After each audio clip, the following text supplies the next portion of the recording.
दोस्तों, क्या हम पर्यावरण असंतुलन की वजह से जो मुसीबतें झेल रहे हैं, उसे कम करने की बजाय और बढ़ाकर आगे आने वाली पीढ़ियों को देना चाहते हैं? नहीं ना, तो हमें कुछ बातों पर गौर करना होगा, वो जीवन में उतारना होगा। आज हम कोरोना से त्रस्त हैं और ऐसी बहुत सी बीमारियां हमने पिछले 2 दशकों में देखी है। क्या आप जानते हैं, इसके पीछे की एक महत्वपूर्ण वजह क्या है? वह है हमारे भोजन में मांसाहार का सेवन और उसका दिन पे दिन बढ़ना। दुनिया के बहुत सारे वैज्ञानिकों ने ये पाया है कि नॉनवेज यानी मांसाहार से वातावरण में मीथेन का प्रमाण बढ़ता है। जब जानवर बर्पिंग और चर्पिंग करता है तो मीथेन गैस रिलीज होता है। मीथेन गैस कार्बन डाइऑक्साइड से 23% घातक है, जिससे ग्लोबल वार्मिंग हो रही है। मांसाहार की वजह से जल, वायु, जमीन भी प्रदूषित होते हैं। रोजाना हजारों लाखों लीटर पानी की बर्बादी होती है मांस को साफ करने के लिए। बड़े पैमाने पर जानवरों को अनाज खिलाया जाता है ताकि ज्यादा मांस बने। यही एक वजह है इंसानों में भी भुखमरी बढ़ने के लिए। 1 किलो मांस के लिए 3 से 4 किलो अनाज लगता है। सोचिए जरा। वैज्ञानिकों ने अपने अनुसंधान में यह भी पाया है कि कैंसर की एक बड़ी वजह मांसाहार ही है और शरीर की प्रतिरोधक क्षमता क्षमता को भी कम करता है।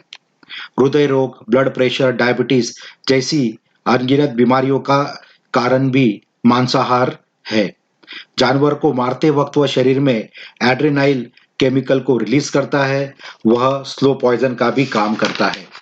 कोई कहेगा आपको कि मांसाहार के बिना प्रोटीन और शक्ति कहाँ से मिलेगी?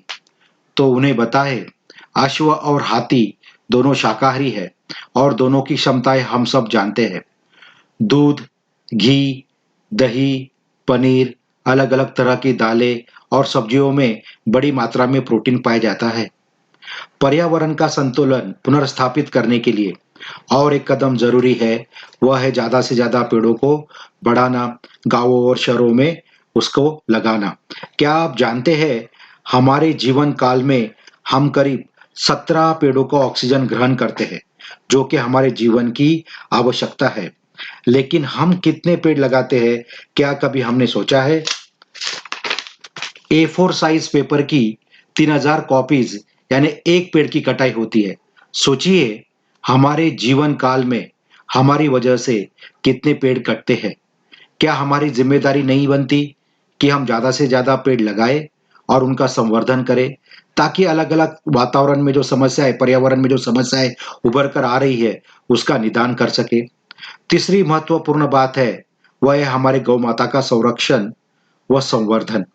पाश्चिमात्य वैज्ञानिकों का अनुसंधान कहता है कि ब्लड प्रेशर, डिप्रेशन और ऐसी बहुत सारी मानसिक बीमारियों को ठीक करने के लिए गाय को रोजाना गले लगाना, हाथ घुमाना, प्यार से बातें करना, इससे मानसिक बीमारियां कम होती है और ब्लड प्रेशर में भी बहुत फर्क पड़ता है।